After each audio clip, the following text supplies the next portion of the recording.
ಈಗ ರಾಜ್ಯ ದೇಶ ವಿದೇಶಕ್ಕೆ ಸಂಬಂಧಪಟ್ಟ ಹಾಗಿನ ಕೆಲ ಪ್ರಮುಖ ಸುದ್ದಿಯನ್ನು ಬನ್ನಿ ಕ್ವಿಕ್ ಆಗಿ ನೋಡ್ಕೊಳ್ಳೋಣ. ಅತ್ಯಾಚಾರ ಹಾಗೆ ಲೈಂಗಿಕ ದೌರ್ಜನ್ಯ ಪ್ರಕರಣದಲ್ಲಿ ಮಾಜಿ ಸಂಸದ ಪ್ರಜ್ವಲ್ ರೇವಣ್ಣ ಜೈಲು ಪಾಲಾಗಿದ್ದಾರೆ. ಪರಪ್ಪನ ಅಗ್ರಹಾರದಲ್ಲಿ ಪ್ರಜ್ವಲ್ ಮೌನಕ್ಕೆ ಜಾರಿದ್ದಾರೆ. ಪ್ರಜ್ವಲ್ ಜೈಲು ಸಿಬ್ಬಂದಿ ಬಳಿಯೂ ಮಾತನಾಡ್ತಾ ಇಲ್ಲ ಅನ್ನೋದು ತಿಳಿದು ಬಂದಿದೆ. ಇನ್ನು ಸಾಮಾನ್ಯ ಖೈದಿಯಂತೆ ಜೈಲೂಟವನ್ನ ನೀಡಲಾಗ್ತಾ ಇದೆ. ಆಪ್ತರು ಹಾಗೆ ಬೆಂಬಲಿಗರು ಕೂಡ ಪ್ರಜ್ವಲ್ ಅವರನ್ನ ಮಾತನಾಡಿಸೋದಕ್ಕೆ ಜೈಲಿನ ಬಳಿ ಹೋಗ್ತಾ ಇಲ್ವಂತೆ.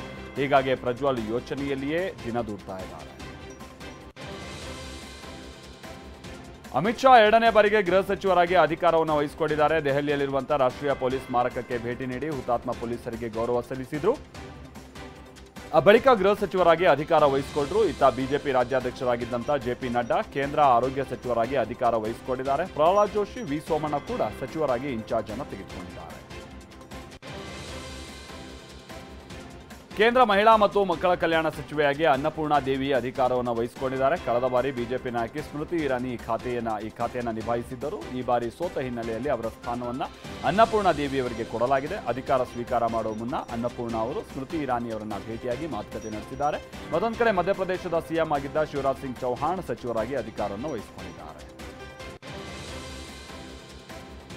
ಚಂದ್ರಬಾಬು ನಾಯ್ಡು ನಾಳೆ ಆಂಧ್ರಪ್ರದೇಶ ಮುಖ್ಯಮಂತ್ರಿಯಾಗಿ ಪ್ರಮಾಣ ವಚನ ಸ್ವೀಕರಿಸಲಿದ್ದಾರೆ. ಚಂದ್ರಬಾಬು ನಾಯ್ಡು ಆಂಧ್ರ ಸಿಎಂ ಆಗೋದಕ್ಕೆ ಎನ್ಡಿಎ ನಾಯಕರು ಒಪ್ಪಿಗೆಯನ್ನು ಸೂಚಿಸಿದ್ದಾರೆ. ಇವತ್ತು ಬಿಜೆಪಿ, ಟಿಡಿಪಿ ಹಾಗೆ ಜನಸೇನಾ ನಾಯಕರು ಸಭೆ ನಡೆಸಿದ್ರು.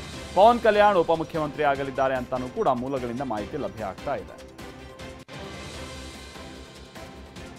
ಒಡಿಶಾದ ಮುಖ್ಯಮಂತ್ರಿಯಾಗಿ ಮೋಹನ್ ಚರಣ್ ಮಾಝಿ ಆಯ್ಕೆಯಾಗಿದ್ದಾರೆ. ನಾಳೆ ಸಂಜೆ ಮೋಹನ್ ಚರಣ್ ಪ್ರಮಾಣ ವಚನವನ್ನು ಸ್ವೀಕಾರ ಮಾಡಲಿದ್ದಾರೆ.